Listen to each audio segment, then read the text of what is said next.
ఈ వెహికల్ మా కొత్త కస్టమర్ కాదు. రొటీన్ కస్టమర్ టైప్ అనమాట.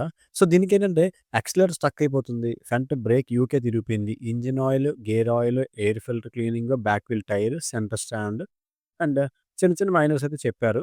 సో, ఫస్ట్ ఆఫ్ ఆల్ నేను టైర్ అయితే మార్చడం స్టార్ట్ చేసేసాను. సిఎట్ కంపెనీలో గ్రిప్ బటన్ అయితే బావుంటుంది. అంటే ఏది బావుంటది ఏమని చెప్పారు కస్టమరు. సో, కస్టమర్ చెప్పాక మనం ఎందుకు తగ్గం గదా! సో, టైర్ వేసేసి తర్వాత బ్యాక్ ఏవైతే పెండింగ్స్ ఉన్నాయో నెక్స్ట్ స్టెప్ బై స్టెప్ ఏదైతే గేర్ బాక్స్ ఆయిల్, అలానే ఇంజిన్ ఆయిల్, అలానే ఫ్రంట్ బ్రేక్ యూక్ అవన్నీ కూడా వర్క్ అయితే స్టార్ట్ చేసేసాం. ఇంజిన్ అనేది కంప్లీట్‌గా డ్రైన్ అయిపోయింది. బ్లాక్ అయిపోయింది.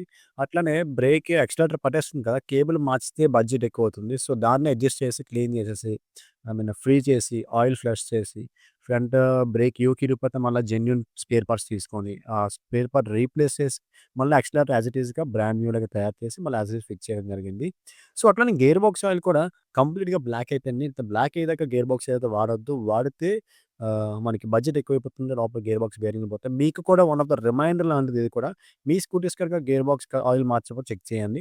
ఇంజిన్ ఆయిల్ అయితే నేనైతే దీనికి సింథటికే యూజ్ చేస్తాను. బికాజ్ ఎందుకంటే దీనికి కూడా సింథటిక్ యూజ్ చేస్తే లేట్‌గా మార్చుతా ఉంటారు కస్టమర్స్. సో, అందుగురించి సింథటిక్ నేను ప్రిఫర్ చేస్తాను అందరికి కూడా. సో, ఎసేసాం ఇక ఫైనల్‌గా ఎయిర్ ఫిల్టర్ అయితే క్లీన్ చేద్దాం ఓపెన్ చేస్తే ఎయిర్ ఫిల్టర్ కూడా కంప్లీట్‌గా మటాష్ అయిపోయింది. సో, దీన్నే క్లీన్ చేసేద్దాం ఫిక్స్ అయ్యి క్లీన్ చేసేసాను. తీరా ఒకసారి నా కస్టమర్ ఏం చెప్పారంటే సెల్ఫ్ ఒక్కొక్కసారి అవ్వట్లేదని చెప్పారు. అప్పుడు నాకు కంప్లెయింట్ తెలియలేదు. బట్ నేను ట్రైల్ ఏసినప్పుడు తెలిసిందేంటంటే బ్యాటరీ డౌన్. ఆ బ్యాటరీ కూడా ఓపెన్ చేసి చార్జ్ పెట్టేసి కస్టమర్‌కైతే హ్యాండ్ ఓవర్ చేసేసాను వెహికల్. బట్ స్టాండ్ అయితే చేయలేకపోయాను ఖాళీ లేక.